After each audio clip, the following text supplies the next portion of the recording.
What's up everybody, I'm Total Instinct and today we're going over what I believe to be some of the best mid-level bosses in the game right now that you should be fighting, or at least building up your account so you can fight these bosses eventually. I'll be basically going over everything you need to know for each of these bosses, but if you have any questions about anything I mentioned, just comment below and I'll do my best to answer as quickly as possible. Also, as always, make sure to stay till the end to hear about this video's giveaway.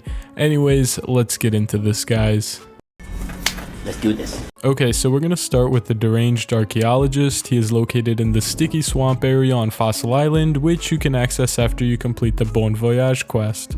In terms of your stats and setup, you want at least 50 in magic for Ivan's Blast, but 75 plus is highly recommended so you can bring a trident here. And then for armor, just bring whatever has the highest mage attack. Now the mechanics here are really easy. You just protect range and dodge some books occasionally when he yells, "Learn to read!" Yeah, he yells a lot of weird stuff. The plants, their life! If you don't dodge them, you will take a fat hit of damage, so just be careful of that.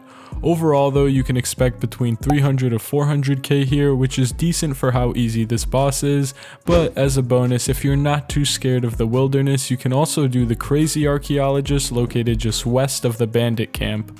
The mechanics are the exact same here, except he yells, "Rain of Knowledge," right before throwing the books, so just look out for that. Overall though, you get a little bit of an increase in profit, going to 350 to 450k per hour.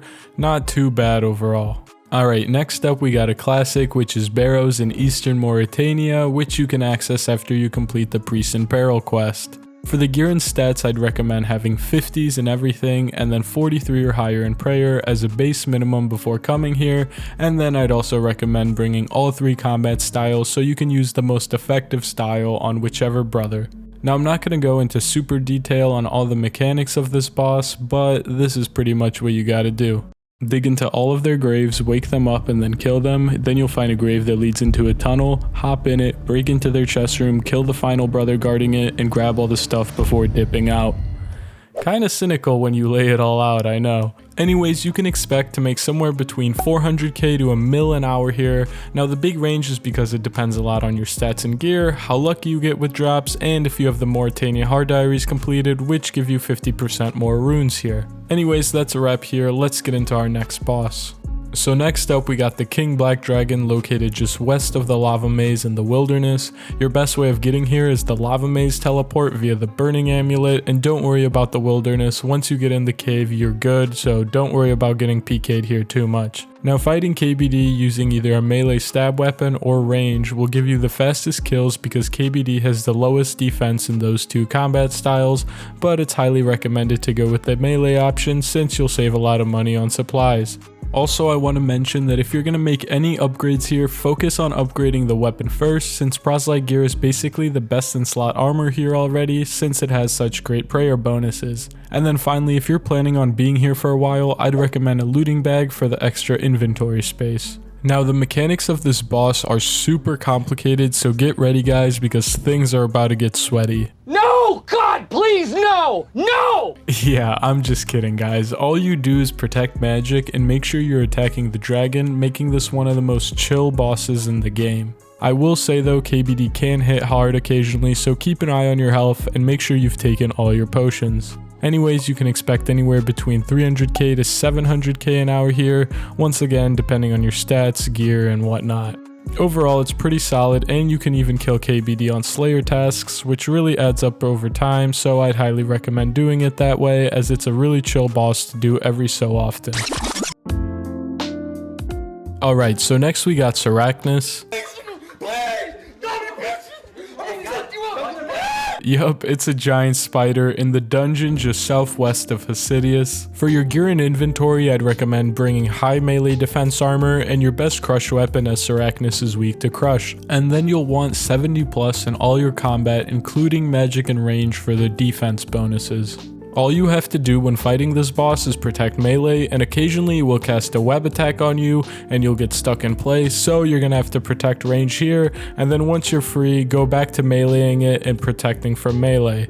If you don't switch your prayers back correctly, Sarachnis will hit you and heal every time it does damage to you. Finally, kill the mini spiders if you want, but if you're coming in with high DPS, it's not really necessary. And then in terms of your profit, you can expect somewhere in the range of 400 to 700k an hour, which is pretty solid for a boss that doesn't have any big valuable drops. Overall, I'd highly recommend this boss for mid-levels as it's some easy prayer switching and boss movement practice. Anyways, let's get on with it. Okay, so next we have the Dagannoth Kings located on Waterbirth Island. Now most people don't like this boss, but I would highly recommend doing it since it's decent money, especially if you get lucky with some ring drops, and it's just a great way to learn some mechanics. You'll have to learn how to gear switch since you'll be using all 3 combat styles, be forced to switch prayers, and just learn how to move around and position yourself to kill the bosses or lure them into safe spots. Now I'm not going to go into any too crazy specifics here, but here's the basic gear, inventory, and levels you'll want to stay here for a while. So the recommended 80 magic is for the Blood Blitz spell on the ancient spellbook, which heals you health when you do damage with it. And then the only other thing I want to mention here is that in my inventory I have a pet rock and throwing axes. These are used just to get through the puzzle before the boss. Overall, I'd recommend watching a video for this boss just so you can get a run through once, as it can be a little intimidating at first, but it's really easy once you get in the rhythm of it. Also, as a final tip, bring a ring of life here if you're just starting out, as it'll save you from dying and having to make an annoying trip back here without any of your stuff. And now finally, the profit here is between 750k to 1.5 mil an hour, which is our best boss yet. Also, I should note that the Fremennik Elite Diaries help a lot here because it makes your bone drops noted, only further increasing your GP per hour.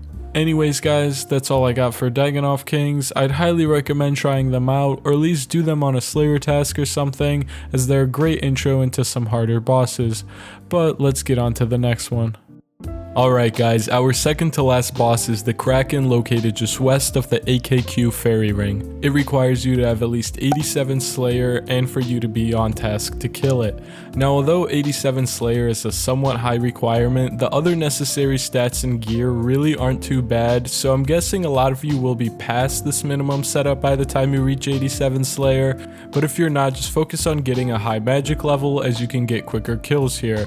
And the wiki says a Nightmare Staff and a Tome of Fire are technically the best in slot here, but honestly you'll be fine with just a Trident of the Swamp or Seas. So fighting the boss is super relaxed, as all you do is trigger the tentacles with a bow and then switch onto your trident to kill the boss. You don't even have to worry about prayers or anything, making this boss super AFK. It's personally my favorite Slayer task because you can get over 100 to kill at a time, so I can just chill and binge some Netflix while doing it. Also, I have the pet here, so I get to whip it out every time I come here and establish some dominance over other players.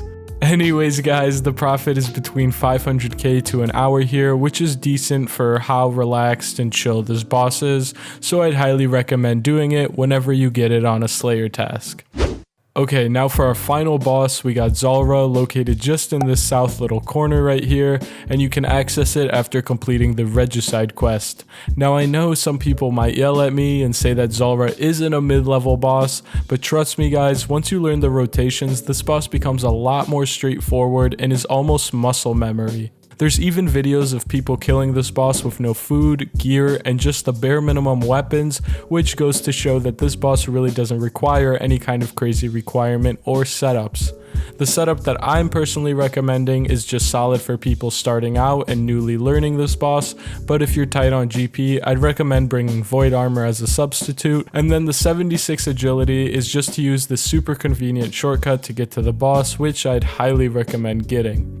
Now obviously I'm not going to go into the mechanics of the snake boss, as that's like a 20-minute video in itself, but comment below if that's something you guys would want to see. So I'll just recommend using the Zulrah rotations plugin in RuneLite, as it literally tells you where the boss is going next, and you can even set it up to show you what you have to pray and attack.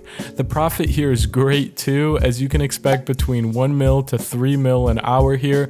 Most of you will likely be more in the 1 mil range, but once you get 99s in range and magic and upgrade your gear, the money really starts to get crazy here. It's definitely going to be a challenging boss if you're just starting out, but keep at it and you guys will eventually get your first kill and you'll officially have conquered the mid-level bossing stage of Old School Runescape.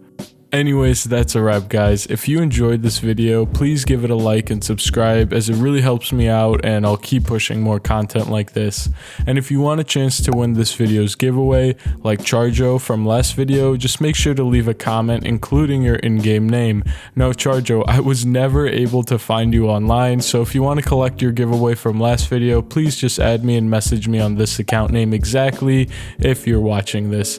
I will message you only on this account, by the way, if you do end up winning this giveaway. And also, because of the difficulty I'm finding doing giveaways like this is the last video I'm going to do this for, so next video I'll have a Discord going, so look out for that, guys. Anyways, thank you for watching and have a good one.